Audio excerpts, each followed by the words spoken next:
Dalam nama Bapa dan Putra dan Roh Kudus. Amin. Allah Bapa di surga, kami sadar dan kami tahu betapa tidak mudahnya untuk bertobat, untuk berubah. Karena seringkali kami mempunyai pikiran dan pandangan kami sendiri terhadap diri kami, terhadap Engkau, bahkan terhadap keselamatan. Bantu kami ya Bapa untuk mengubah cara pikir dan cara pandang kami, bersandar kepadamu saja, dan itu akan memberikan kedamaian kepada kami. Makasih Tuhan, hari ini Engkau menegur dan mengingatkan kami. Demi Kristus Tuhan dan pengantara kami. Amin. Saudaraku yang terkasih dalam Kristus, pada hari Jumat hari ini kita mendengar satu, katakanlah mungkin keluhan Yesus ya, terhadap orang Israel, orang Yahudi yang mencari-cari alasan untuk membenarkan tindakan mereka, atau tidak mau bertobat karena berbagai macam alasan yang dibuat. Yesus memberikan contoh bahwa ketika orang menabuh gendang kegembiraan, mereka tidak mau terima, tidak mau ikut arus ritme itu. Ketika menabuh gendang kesedihan, mereka juga tidak peduli. Lebih lanjut lah ketika Yohanes Pembaptis dengan gaya hidup asketisnya, mati raganya yang besar, padang gurun, makan makanan hutan dan seterusnya, dianggap gila.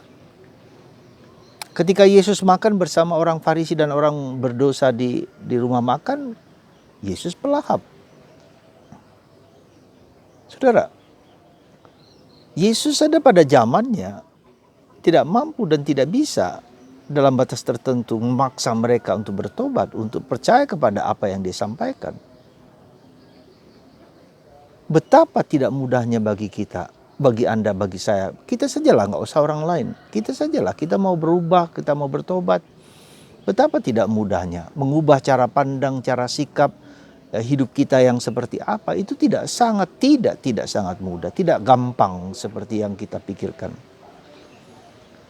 Ya, coba saja Anda yang biasa ngerokok misalnya sebagai contoh, mau mengubahnya.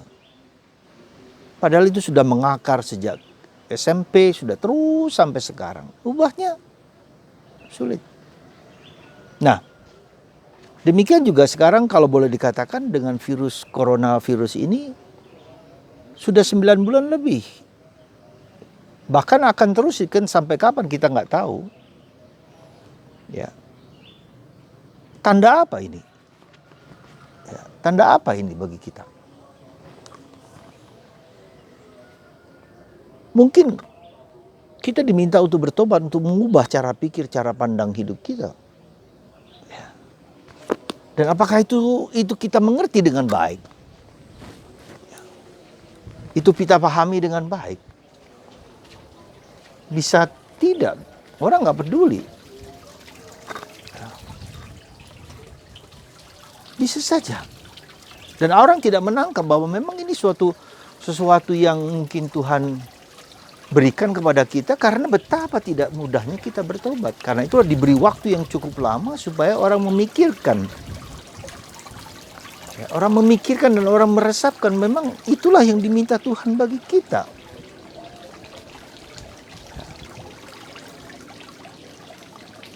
Apakah hati kita tergerak untuk berpikir sampai ke sana?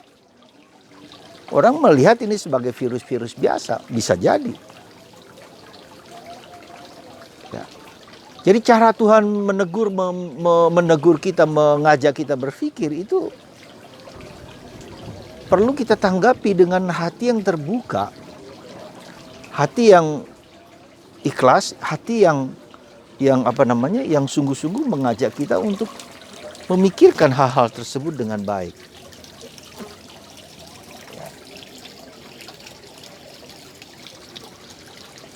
Saudaraku yang terkasih dalam Kristus, saya sempat berpikir, Yesus saja tidak mampu dan tidak bisa memaksa orang untuk percaya pada apa yang dia sampaikan. Apalagi kita yang tak pernah melihat Yesus secara fisik. yang tak pernah dapat mengubah secara cepat apa yang harus kita ubah dalam hidup kita. Apalagi kita ingin mengubah orang lain. Adanya revolusi akhlak dan seterusnya. Tapi dia sendiri tidak bisa berubah. Mau apa? Jadi saudaraku yang terkasih dalam Kristus. Bacaan pertama hari ini dari kitab Nabi Yesaya mengajak kita sekali lagi. Kalau kita mendengarkan dan mengikuti perintah Tuhan dan jalan Tuhan. Yang akan terjadi adalah damai. Damai yang mengalir seperti sungai yang tak pernah kering. Keturunannya akan sebanyak mungkin dan akan menimbulkan kebahagiaan bagi orang-orang yang taat menjalankan perintah-perintahnya, karena memang kehendak Tuhan itu yang terbaik dalam diri kita. Saudaraku yang terkasih dalam Kristus, apa yang harus kita pikirkan dan rencanakan? Bagaimana kita mau bertobat? Atau kita mencari alasan-alasan? Ya bisa jadi. Nah, saudaraku yang terkasih dalam Kristus, saya memikirkan ada dua kemungkinan yang perlu kita lakukan. Pertama-tama, bertobat itu apa? Bertobat itu sebetulnya adalah mengubah mindset, cara pikir, cara pandang, cara sikap kita. Ya, pertama-tama mungkin secara psikologis, cara yang negatif, yang kurang, kita ubah menjadi yang positif, dan itu pun tidak mudah. Mengubah mindset itu tidak mudah, saudara. Dari orang yang mudah pesimis menjadi optimis, ya, melihat segala sesuatu dari cakrawala yang lebih positif. Orang melihat sampah, ada yang melihat sampah sebagai kotoran yang dibuang. Sekarang sampah menjadi emas hitam. Orang melihat dari sudut yang berbeda, dari sudut pandang yang berbeda. Nah, kita mengubah ini mindset ini. Cara pandang yang demikian. Nah, itu secara psikologis, secara rohani juga bisa begitu. Bahwa Tuhan itu seringkali membiarkan terjadi dalam hidup kita yang negatif, yang kurang, yang penderitaan segala macam. Supaya apa? Supaya kita menjadi lebih sadar untuk bertobat, untuk membaharui diri dan mohon rahmat supaya Tuhan sendiri dan Roh Kudus sendiri tinggal dalam diri kita. Menetap dalam diri kita dan mengubah kita dari dalam. Perubahan itu tidak mungkin dari luar, saudaraku yang terkasih. Ya, tidak mungkin dari luar. Meskipun COVID ini berkeliaran tanpa tujuan, katakanlah begitu. Musuh kita yang paling kecil tapi dengan sekali kena sekakmat mati. Kemarin dua orang Jember umur 48 tahun masih muda. Meninggal dan kakaknya sekarang juga sedang kena COVID. Sekarang klaster keluarga yang begitu dekat sekarang menghantam semua. Jadi mau apa? Klaster keluarga loh. Nah, jadi sekarang saudaraku yang terkasih, jadi perubahan dari luar itu apapun juga orang katakan tentang di luar, tentang orang mati, tentang ini, tentang itu, nggak akan berubah orang itu. Seperti halnya dengan penampakan Bunda Maria di Fatima, tanggal 13 Oktober 1917 ketika matahari berdansa berkelip di surga, di langit dengan begitu tanah yang tadinya basah karena hujan kering begitu saja, dan semua orang berseru dan segala macam. Kira-kira 13.000 orang melihat dan singsan itu. Apakah orang bertobat? Mungkin pada waktu itu beberapa, tapi setelah itu tidak lagi. Sampai sekarang punya akibat juga? Tidak juga. Jadi seperti Yesus mengatakan bahwa meskipun Yesus memberikan mujizat sebesar apapun, segede apapun, sebelum kita memasukkan itu ke dalam batinku sendiri, kita tidak akan bertobat. Mungkin kita terpesona 1, 2 jam, 3 jam, 1 hari, 2 hari, 3 hari, setelah itu Yesus saja coba lihat, beribu banyak kali dia melakukan banyak mujizat. Pergandaan roti, orang mati disembuhkan, Lazarus, Nain, orang apa saja yang boleh Anda sebutkan dalam kitab suci. Orang buta dicelikkan, orang bisu, orang tuli, orang kusta. Berapa yang ikut Yesus? Enggak. Saudara, hal yang mirip juga dialami dan dirasakan oleh Santa Teresa dari Avila. Anda bayangkan ketika dia mengeluh juga bertahun-tahun dia berada di biara. Ya, tapi hatinya mencari Tuhan, hidup bersama Tuhan. Maka dia dibuat apa? Dibuat hampir mati, sakit, keras.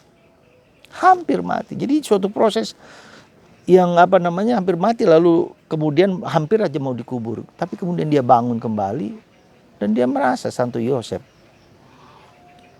menghidupkan dia kembali. Lalu dia kembali dengan semangat, bergairah bersemangat, berapi-api untuk Tuhan.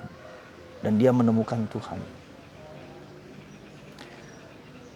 Dari Santa Teresa lah kita mengenal suatu metode yang dia katakan disebut prayer of recollection, ya, doa hening, doa diam, doa sunyi gitu loh. Doa di mana orang bergaul, berdialog, maka doa merupakan conversation with Christ. Jadi percakapan dengan Kristus, dialog dengan Yesus. Ya. Maka bagi Anda yang berminat metode ini, silahkan nanti japri ke saya. Saya akan kirimkan metode kecil, tapi ini sangat efektif menurut saya. Ketika kita berdialog dengan Yesus, ketika kita berdialog dengan Kristus, ajak omong tentang bicara dan bukan yang gampang, tapi ketika kita sudah mengalami dia yang hidup, dia yang hadir, luar biasa, dan itu membuat orang bertobat. Jadi pertobatan itu bukan dari luar tapi dari dalam, terjadi suatu pengalaman batin dengan Tuhan, dengan Yesus, dengan Kristus, dan itu membuat orang bertobat. Ya, sekali lagi kita jujur saja, misalnya Anda mendengarkan renungan saya, mungkin bagus, mungkin enggak, mungkin apa, ya udah. Tapi apakah Anda bertobat? Saya juga nggak tahu. Ya. Apakah Anda berubah? Saya juga nggak tahu. Apakah cara pikir Anda berubah? Nah, itu mungkin cara pikir kita berubah. Salah satu contohnya adalah, misalnya, ketika Anda begitu